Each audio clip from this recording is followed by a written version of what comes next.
Hi, this is Sarah Regan from Strengths Now, and I just wanted to check back in with my network, knowing that so many of you are really scrambling to figure out how to get work done and how to lead your teams during this time of uncertainty with our coronavirus.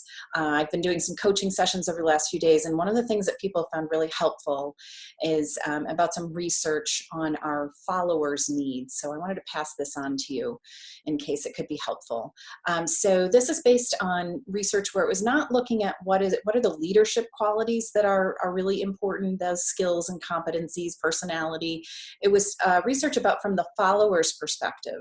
So the people on our teams, our direct reports, and if you even think about this outside of a work setting, but within our communities, within our families, our children could be considered our followers.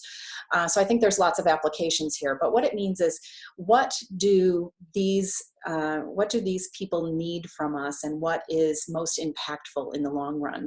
The research was based on a couple questions. Who has had lasting influence in your life, impactful leaders, and what are the words that you'd use to describe them? And what was really fascinating is that it really didn't matter what the industry was, the level of the organization. The same came through whether it was a volunteer organization and a small organization, a Fortune 500 company. The fundamental needs of followers are consistent, and people are needing trust, compassion, stability, and hope. And so I think those are important reminders all of the time as leaders and managers, but maybe even more essential when there is such uncertainty and things are changing very quickly. So I invite you to kind of zero in on those four different components, and even be thinking about, yeah, that one comes pretty naturally to me. I think that one is working, but the more I think about it, I bet my folks could use more X, which one of these? And because I think that the secret is really in the balance of being able to respond to of all of these four needs. I'm going to talk a little bit more about trust and stability because I think there's a lot of crossover, but also probably have somebody else on our team talk about compassion and hope going forward. So when I think about trust, it's so fundamental, certainly, but I think about three things. It's what we say, it's how we say it, and then do our actions back up our words? So what people are really looking for is credibility and that type of information. And so sometimes what we need to do is think about what's your current level of trust. Maybe you're newer to your organization, or maybe there have been things there where trust has been broken.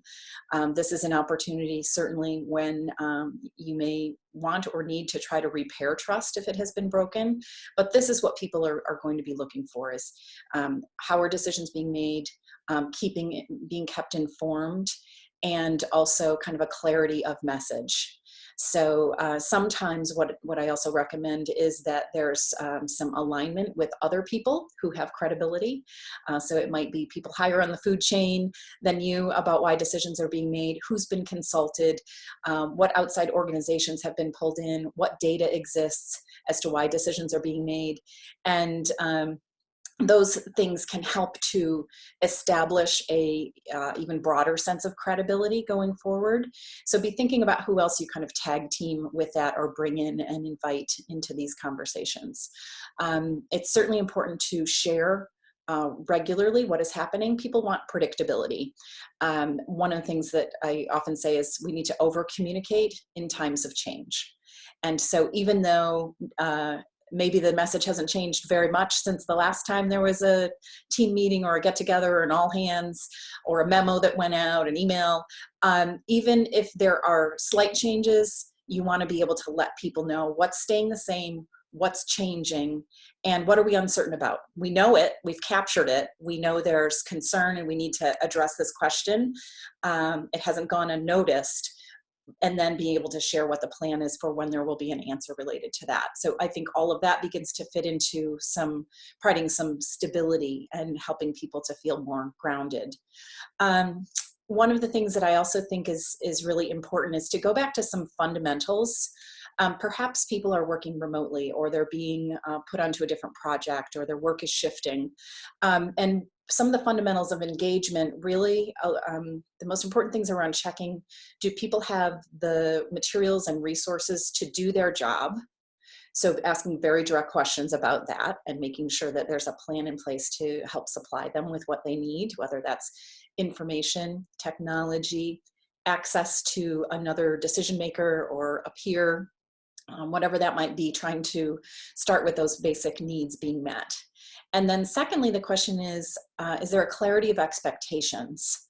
So it's always a good practice to end meetings with a quick check-in on that. Okay, based on what we've talked about today, what's your understanding of what needs to get done and what I'm expecting here?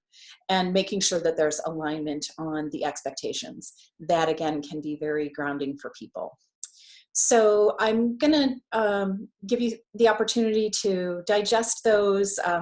I would love to also hear any feedback or reactions, things that you are trying, you are finding out that are helping to establish trust and stability with your team. It's a time that we can certainly share information with each other as we're all learning.